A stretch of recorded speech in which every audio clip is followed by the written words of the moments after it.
예, 오늘은 지난주에 이어서 우리 선교에 대한 이야기를 좀 해보도록 하겠습니다. 우리 1, 2월 달에는 그리스도인의 7가지 기둥이라는 제목으로 말씀을 증거하고 있는데요. 지난주에 뭐 했죠, 우리? 그래요. 기억하는 사람 소수 계십니다. 예배에 대해 내용은 기억하지 못하실지라도 뭐 했는지는 기억해야죠. 예배에 대하여 살폈고, 자, 오늘은 선교에 대하여 살피도록 하겠습니다. 우리 한국교회가 선교를 굉장히 많이 헌신하고 있습니다. 전 세계에서 이만큼 단일 국가로서 많이 선교사를 파송하고 있는 나라는 미국 다음으로 이제 우리나라가 가장 많은 선교사를 파송하고 있고요. 또 규모의 그 비율로 보자면 가장 많은 선교에 관한 헌신을 하고 있는 나라에 해당됩니다. 그런데 의외로 우리가 선교라고 한다면 우리에게서 좀 먼 이야기로 들립니다. 나랑 크게 상관없고 또 물질로 조금 헌신하면 되겠지, 이런 생각을 하고 있습니다. 그게 또 어느 면 이해가 되는 게, 뜻밖에도 성경 전체 속에서 이 선교라고 하는 단어는 단 한 차례도 등장하지 않습니다. 그렇죠? 신기하죠? 우리가 그렇게 선교를 헌신하고 있음에도 불구하고 선교라고 하는 단어는 단 한 차례도 등장하고 있지는 않습니다. 하지만 선교의 개념, 성경 전체 속에서 이 선교적인 개념은 곳곳에 뿌리 박혀져 있는 중요한 철학이다, 이렇게 말씀드릴 수 있습니다. 오늘 선택된 본문이 요한복음 이 4장을 통해서 또 이 안에 담긴 좀 선교적인 특징들을 저희가 한번 끄집어내 보면서 오늘 특별히 또 성경금 작정의 시간도 있는데요. 우리가 왜 선교해야 되는지, 또 교회의 본질이 무엇인지를 한번 살펴보는 시간을 가져보도록 하겠습니다. 여러분, 요한복음 4장의 본문의 현장, 이 이야기, 우리 지난주에는 요한복음 4장 20절 이하의 말씀 뒷부분을 살폈었는데, 오늘은 이 수가성에 있는 이 사마리아 여인과 만났던 이 초반부의 이야기를 저희가 좀 짚으면서 이야기를 해보도록 하겠습니다. 제가 지난주 예고해드린 대로 오늘 제가 이 여인에 대한 변호사가 되어서 이 여인에 대한 몇 가지 변호를 좀 여러분들께 해드려야 될 것 같습니다. 우리가 잘 알고 있는 이 찬양곡 가사 때문은 아니겠지만, 이 여인을 남편을 6명이나 두었던 좀 난잡한 여인, 이 불경한 여인으로 많이 오해하고 있습니다. 어떻게 결혼을 이렇게 6번이나 해? 뭐 이런 거죠. 첫째 남편은 젊었을 때니까 잘생긴 남자를 구했어요. 역시 남자는 잘생겨야 돼 하고 결혼을 했습니다. 살다 보니 얼굴은 또 별거 아니죠. 그러더니 이거 치워버리고, 그래 역시 뭐니 해도 남자는 머니야. 그래서 돈 많은 남자를 구했습니다. 살다 보니 돈으로 해결되지 않는 게 너무 많아요. 그래서 치워버리고, 그래 남자는 그래도 로맨틱해야 돼 하고 멋진 남자를 또 구해서 결혼을 합니다.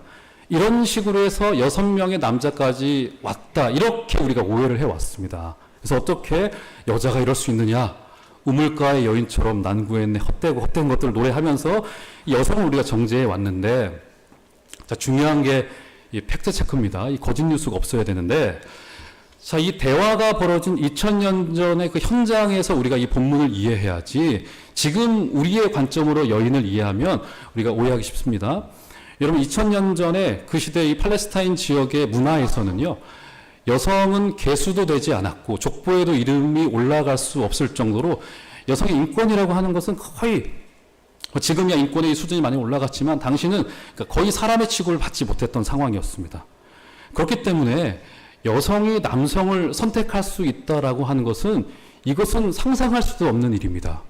자, 그렇다면 어떻게 6명이나 남편을 두었나 더 궁금해지잖아요. 궁금하시지 않으세요?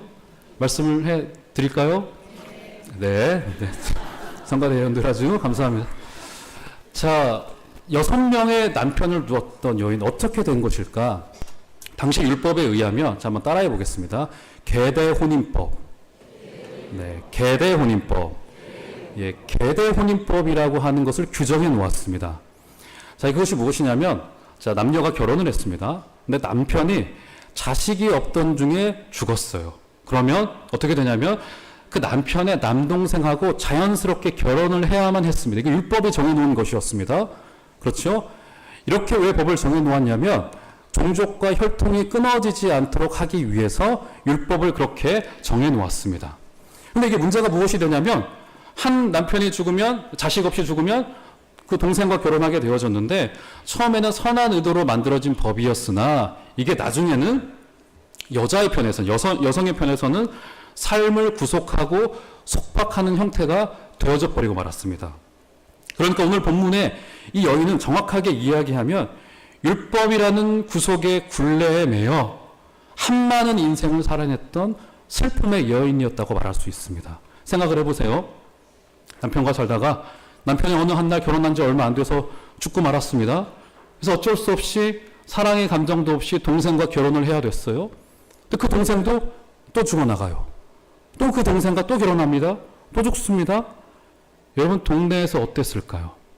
그 여인을 바라보며 저 여자와 결혼만 하면 남자가 다 죽어나가, 이렇게 말을 들을 정도로 한많은 인생, 감정도 없이 그저 이 율법이라는 굴레에 매여서 살아야만 했던 한많은 인생이었다라고 말할 수 있습니다. 그러니까 지금 이 여인은 불경한 여인이었다라기보다는 당시의 율법의 피해자, 희생자요, 환경의 피해자라고 말할 수 있습니다. 자, 본문 18절을 보세요. 우리 읽지는 않았으나 우리 18절로 가보시면, 자, 한번 한 소리로 18절 말씀 읽겠습니다. 시작. 너에게 남편 5이 있었고 지금 있는 자도 내 남편이 아니니 내 말이 참되도다. 지금 남편이 몇 명 있었다고 합니까? 5명 있었고 지금 있는 자가 몇 명째죠? 그러면 6명째고, 예수님의 말씀이 지금 있는 남편도 진짜 남편이 아니다 이렇게 말하죠. 그러면 그 다음 남편을 만나야 되죠. 그 다음 남편은 몇 번째 남편입니까? 7번째 남편. 여러분 요한복음에서 7이라는 숫자는요 굉장히 의미심장합니다. 굉장히 상징적이고요. 이 성경에서 완전 이 요한계시록을 제가 나중에 말씀드릴 기회가 있으면 말씀드리겠지만 7나팔 7천사 나오지 않습니까? 요한서신서에서 7이라는 숫자는 의미심장해요. 7번째의 완벽한 이제 남편을 만나야 됩니다. 지금 이 여인 우물가에서 누굴 만나고 있죠? 예수 그리스도. 그러니까 이 여인은 즉 교회를 상징합니다. 우리의 완전한 남편이 되시고 우리를 온전하게 율법의 구속에서 해방시키실, 이 땅의 죽음의 그림자에서 해방시키실 유일하신 남편 되신 분 바로 누굽니까? 우리 남편 되신 예수 그리스도만이 우리의 인생의 유일한 희망이다. 지금 이 여인은 이제 진짜 남편을 만나기 직전에 와 있다라고 할 수 있습니다. 자, 그런데 이제 오늘 우리의 이야기를 좀 더 입체적으로 이해하기 위해서는 4장의 사마리아인의 여인의 이야기와 그 앞선 3장 있죠. 3장의 이야기의 주인공이 누구입니까? 1절 한번, 3장 1절 다 같이 한번 읽겠습니다. 시작.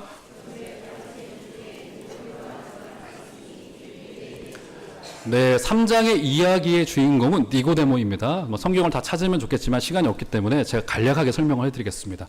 3장의 니고데모의 이야기와 이 사마리아 여인의 이야기가 이 요한복음의 저자인 이 요한이 일부러 대조시켜 놓고 있습니다. 여러분, 니고데모는 바리새인이었고요, 율법학자였고 굉장히 이렇게 존경받는 유대 고위층 지식인 남성이었던 반면에 이 여인은 이방 지역에 이름 없는 여성이었습니다.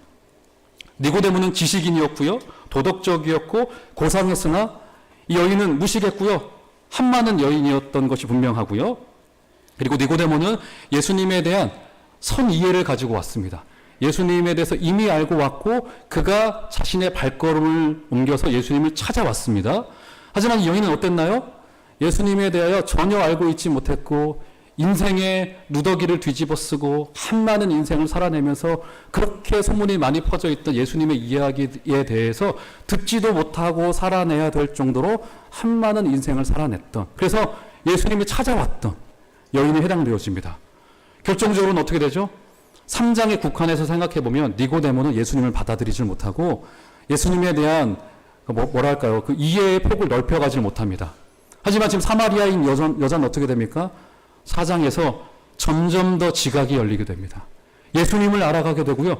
끝내는, 우리 읽지는 않았으나 우리 4장의 25절로 가보시면 28절로 가보시면 이렇게 말합니다. 여자가 물동이를 버려두고 동네에 들어가서 사람들에게 이르되 라고 하면서 자신의 인생의 정체성과도 같았던 물동이를 버려두고 어떻게 합니까?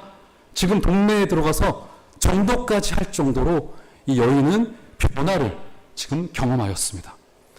여러분, 왜 이렇게 요한 기자가 앞선 장에서 바로 이 여인의 이야기를 기록했을까요?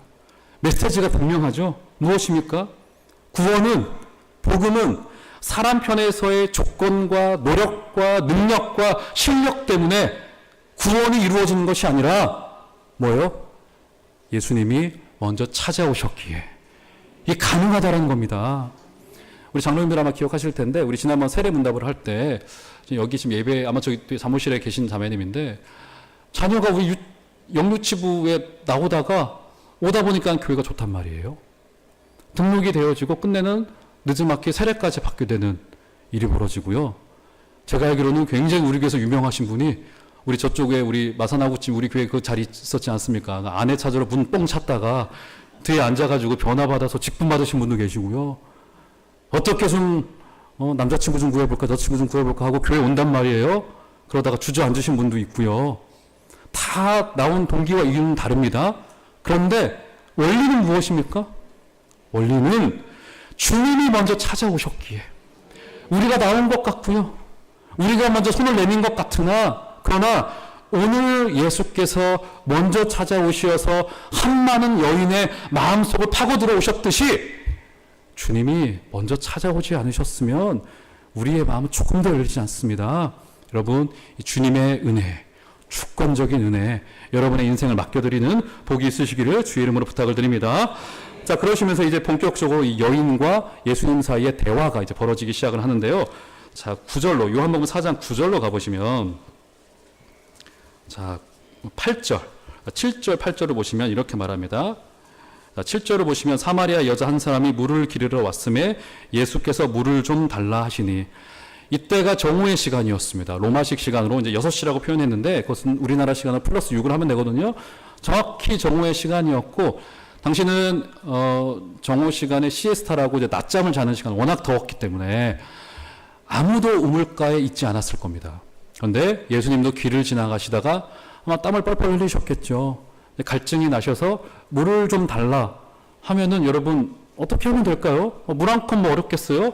한 컵 드리면 될 텐데. 자, 여자의 대답을 한번 볼까요? 9절 보시면, 자, 9절 우리 시온 찬양대만 한번, 자, 찬양 부르시듯이 음조를 맞추셔서, 자, 9절 다 같이 한번 읽겠습니다. 시작.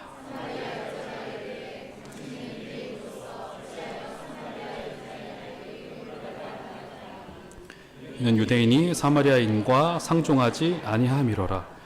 지금 퉁명스러운 대답이 툭 튀어나와요. 지금 쉽게 말해서 풀어 말하자면 무슨 말입니까? 아니, 당신 그 유대인 남자들은 우리 사마리아인 사람들 상종하지도 않고 나는 여잔데 지금 왜 나한테 와서 물을 달라 합니까? 내가 충분히 물 한 컵 줄 수 있으나 이거 좀 이상합니다. 지금 이렇게 좀 퉁명스러운 대답이 된 거예요. 지금 이것이요, 그때 당시의 고정관념과 세계관과 가치관을 그대로 반영하고요, 유대인 남자가 사마리아 지역을 지나가면서 이 사마리아 여인과 만나게 될 확률이라고 하는 거는요, 정말 0.00001%도 없는 일이 지금 요한복음 4장에서는 발생하고 있는 거라고요. 당시에 유대인과 사마리아인들은 아예 만나지도 않았고요. 특별히 유대인 남자가 사마리아인 여성과 만났다라고 하는 것은, 이것은 천지가 개벽되어질 엄청난 일이 지금 벌어진 겁니다. 예수님은 어떻게 하신 거예요? 인간의 혈통적이고 역사적이고 민족적인 경계선을 넘어서 성큰 여성 앞에 지금 다가와 있습니다. 그리고 이 여인도 낯선 유대 남자의 이 부탁을 굉장히 불편스럽고 통명스럽게 지금 받아치고, 어떻게 보면 비아냥거리는 듯한 지금 모습이 여기 등장한단 말이죠. 이 모습 자체가 굉장히 좀 벌어질 수 없는 일이 지금 벌어지고 있는 겁니다.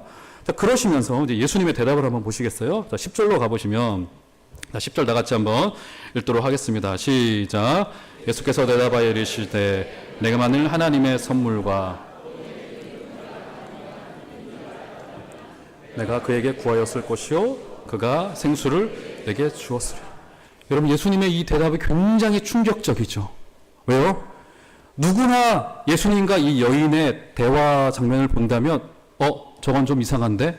유대인 남자와 사마리아 여자가 대화를 하고, 이렇게 누구나 통념적으로 생각하는 그 그림에서 예수님은 자기를 누구라 소개합니까? 10절에 보시면 내가 만일 하나님의 선물과 또 내게 물 좀 달라 하는 이가 누구인 줄 알았더라면 네가 나한테 물을 구했을 것이다. 이렇게 말하고 있습니다.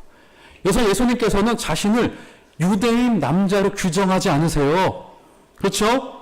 자신의 출신 성분은 하나님으로부터이며 지금 너에게 줄 선물을 가지고 왔다. 여러분, 이것이요 복음의 첫 번째 특징이고 중요한 속성입니다. 여러분, 우리 복음은요, 우리 예수님께서 인간을 구원하시기 위해 오시되 그냥 신인 모습 그대로 오신 게 아니라 그분이 직접 인간이 되셔서 우리와 똑같은 모습으로 자신의 존재의 탈피를 다 버리시고 어떻게 하셨습니까? 우리와 똑같은 인간이 되심으로 이 땅에 오셔서 복음을 우리에게 말씀하셨습니다. 그분은 경계선을 넘으셨고요. 역사의 한계를 넘으셨고요. 혈통의 한계를 넘으셨고요. 지식의 한계를 넘으셨고요. 이런 모든 경계를 다 허물고 이 땅에 오셔서 우리를 구원하기 위하여 우리와 똑같은 인간이 되셨습니다. 복음의 첫 번째 특징은 이 경계를 넘는 겁니다. 자, 그래서요, 성경 곳곳에서는 이런 사례들이 굉장히 많은데 우리 몇 군데만 한번 찾아보도록 하겠습니다. 두 군데만 찾아볼 텐데 창세기 11장 5절로 가보시면,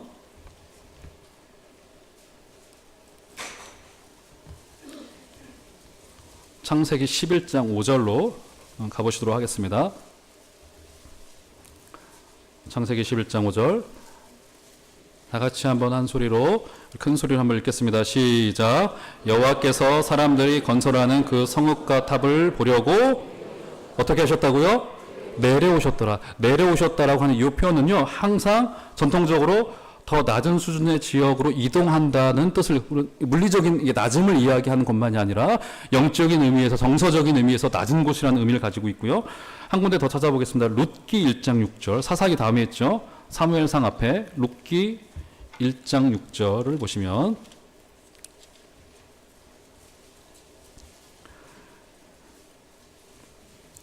룻기 1장 6절을 보시면, 찾으셨나요?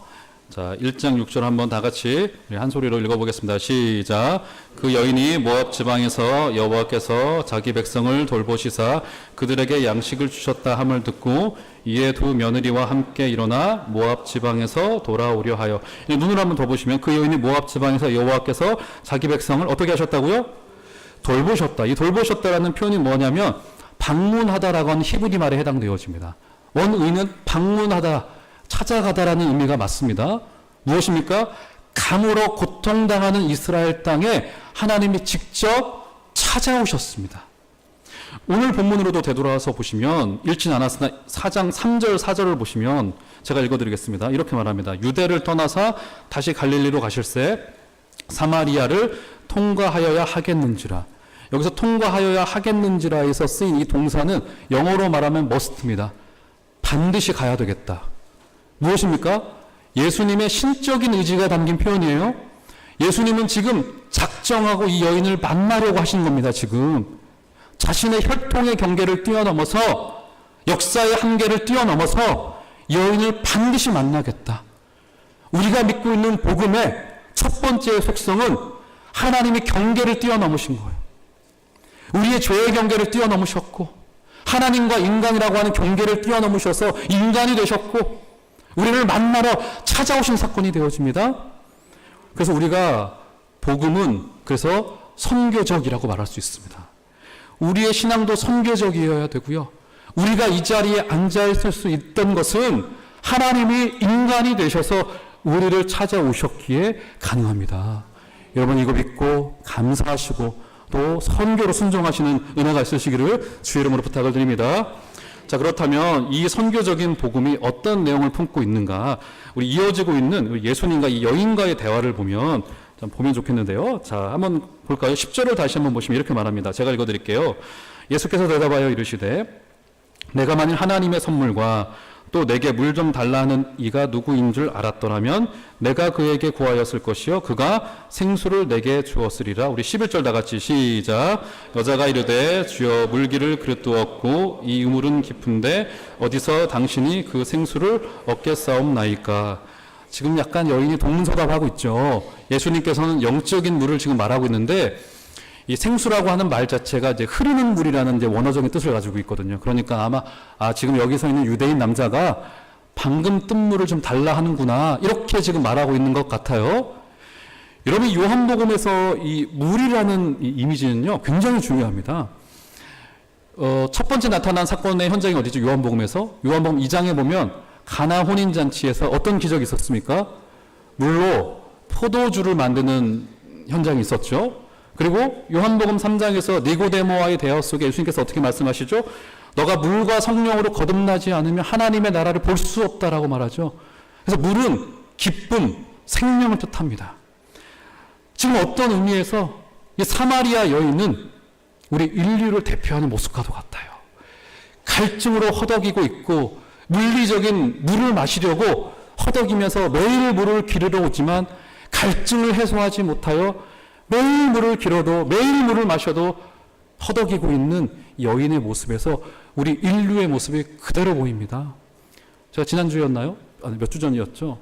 저는 참 제일 이해 안 가는 장면 중에 하나가 뭐냐면 텔레비전을 보는데 어떤 연예인이 자기 그 넓은 집에서 살잖아요. 그러면 한 면을 전부 다 신발장으로 다 채워서 수백 켤레의 신발을 넣어놓고서 그래서 문을 탁 열고 만족해해요. 신지도 못할 신발을 발이 100개도 아닌데 저 똑같이 2개인데 저 맨날 신는 것도 똑같이 신고 있거든요. 똑같습니다. 사는 것은 갈증이 있는 거죠. 갈증이. 여러분 그 연세대학교 명예교수이신 김영석 교수라고 아시나요? 그분이 쓴 책의 이름이 100년을 살아보니라는 책이 있습니다. 여러분 왜 책의 제목이 100년을 살아보니인지 아세요? 그분이 실제로 100세세요. 100세. 제가 알기로는 1918년인가 19년생이세요. 우리나라 그 3.1운동이 있었을 때 일제강점기, 우리 한국전쟁, 근대화 시대, 또 민주화 시대 이 한국의 격동기를 보냈던 그 노학자의 그 인생이 어땠을까 상상이 되시나요? 근데 한 2년 전인가 그 TV에서 대담을 하는데 그 MC가 그 노 교수께 그분이 정말 나이가 100세가 다 되셨는데도 이 발음이 저보다 더 좋습니다. 저는 혀가 좀 짧아가지고 발음이 안 좋은데 그분은 카랑카랑 하세요. 질문을 합니다. 우리 교수님 그 100세 가까운 인생 속에서 어떤 때가 가장 의미 있고 기쁘셨습니까? 이렇게 물었어요. 뭐 해방이 됐을 때도 될 수 있겠고 한국전쟁이 끝났을 때도 될 수 있었을 테고 뭐 근대화가 이루어지는 과정, 민주화가 이루어졌을 때 여러 가지 아니면 본인의 학문적인 업적들 이런 거 말할 수 있었겠지 않습니까? 근데 뭐라고 대답한지 아세요, 여러분? 궁금하세요? 네. 뭐라고 대답한지 아세요? 나는 내가 좋아하는 사람과 밥 한 끼 먹을 때가 가장 행복합니다. 이렇게 이야기하더라고요.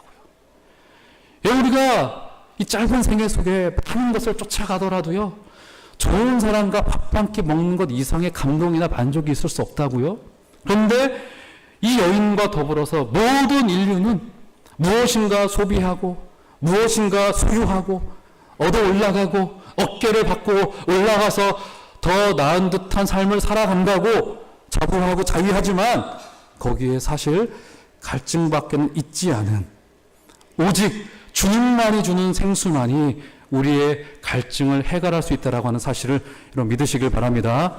주님의 생수를 마셔주시는 여러분들로 살아주시기를 부탁을 드립니다. 그러면 한번 정리와 결론을 한번 내보도록 하겠습니다. 우리가 왜 선교를 해야 되느냐, 그렇지 않습니까? 특별히 여러분 선교라는 것을 우리가 흔히 어떻게 생각을 하냐면 구제도 마찬가지고요. 더 나은 주체가 우리 객체들에게 호의를 베푸는 것으로 생각하기 쉽습니다. 혹은 지금 이제 굉장히 많은 반성이 되고 있는 부분이기도 한데 이 제국주의적인 선교 형태가 있어요. 그러니까 그들을 계몽시켜야 되고 못 사는 나라 사람들 불쌍하고 뭐도 가르쳐줘야 되고 건물도 지어줘야 되고 막 이런 식의 접근을 하기가 쉬운데 오늘 제가 드렸던 말씀에 근거하여 우리가 선교를 해야 되는 2가지의 이유를 제가 말씀드리겠습니다.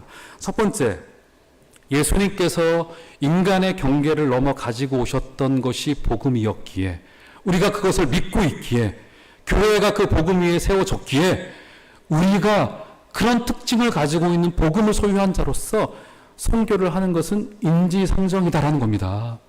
여러분, 우리가 믿고 있는 이 복음은 예수님께서 경계를 넘어 성큼 우리 가운데 다가오셔서 이루어졌다라고 하는 사실을 기억하시고 선교사로 헌신하시는 여러분들 되시기를 부탁을 드립니다. 두 번째, 또 이유는 뭐냐면 선교를 왜 해야 되느냐?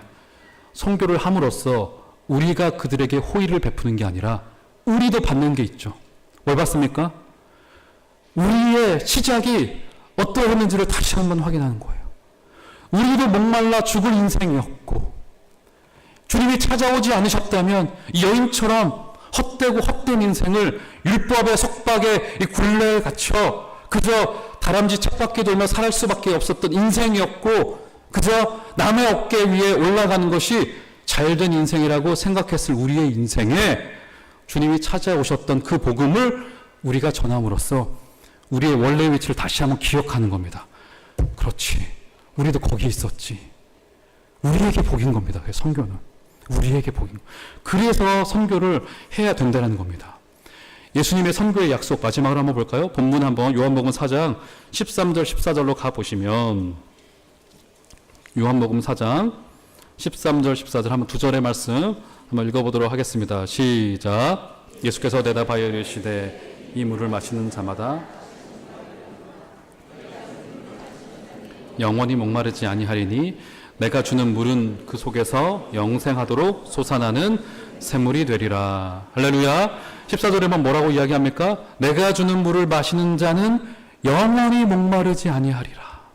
세상에 그 어떤 것도 해낼 수 없고 오직 주님만이 주실 수 있는 그 물로 여러분의 인생을 죽이시고 그리고 그렇게 복음의 혜택을 받은 자로서 선교사로 살아내시는 은혜가 있으시기를 주의 이름으로 부탁을 드리겠습니다.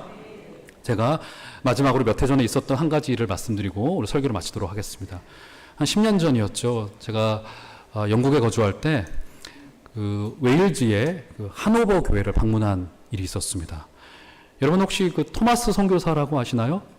우리나라에 발을 디뎠던 최초의 개신교 선교사로 알려져 있죠. 그분이 평양의 그 대동강변에 이제 배를 타고 들어왔다가 대동강변에서 참수를 당한 선교사에 해당되어집니다.